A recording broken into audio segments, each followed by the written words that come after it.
Hi guys! Welcome to my vlog. Friday na naman nga, tagigising ko nga lang dyan.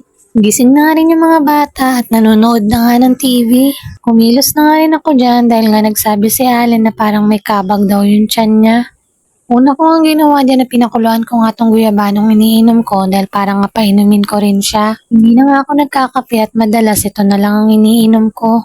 Feeling ko nga ay baka dun sa electric fan na nasa paanan namin kaya kinakabag si Allen. Tinutok niya rin kasi sa kanya yung electric fan dahil nga naiinitan siya kagabi. Kaya siguro kinabag yun tiyan. Sinet ko nga muna yung isang cellphone ko dyan dahil kailangan nga natin mag-live.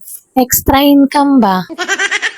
Habang inaantay ko nga kumulo yung guyabano, itinanggal ko na nga muna yung lamig na kanin dito sa kaldero.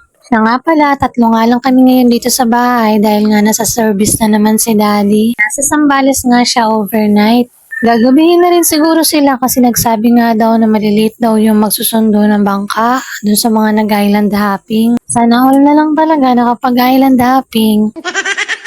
Dahil nga kami nga lang tatlo dito ng mga bata at saka si Papa dun sa labas, nagbukas na nga lang ako ng isang latang meatloaf. Meron pa rin naman kasi ako natirang ulam kagabi at saka magdadagdag lang ako ng itlog. Pagkulungan ng guyabano, pinatong ko na nga itong dilata natin para matanggal naman to sa lagayan niya. Mula nga nung malaman ko yung paraan na to, ito na nga yung ginagawa ko kada magbubukas ako ng meatloaf.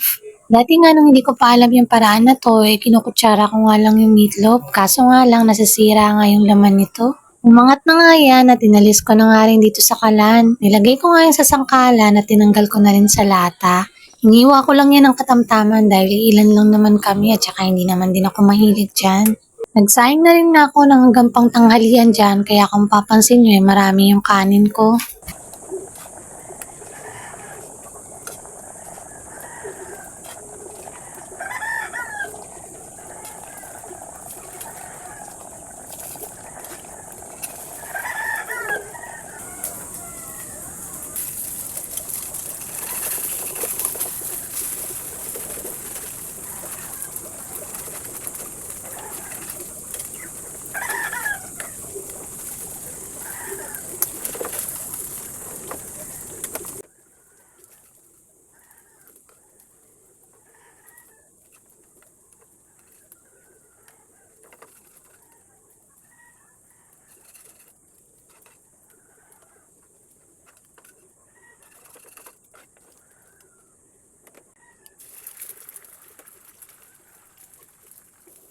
Nung matapos nga ako magluto, nag-ready na rin ako nitong iinumin kong guyabano. Pagkatapos nga tinawag ko na yung mga bata para kumain na nga kami.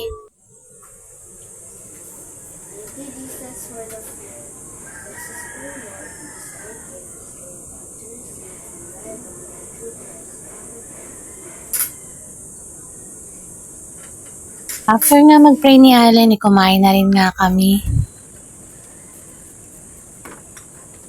After nga kumain, naglispit na nga rin ako para nga mahugasan ko na rin itong mga pinagkainan namin.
Tapos na nga rin ako magugas yan at pinunasan ko nga lang yung lababo.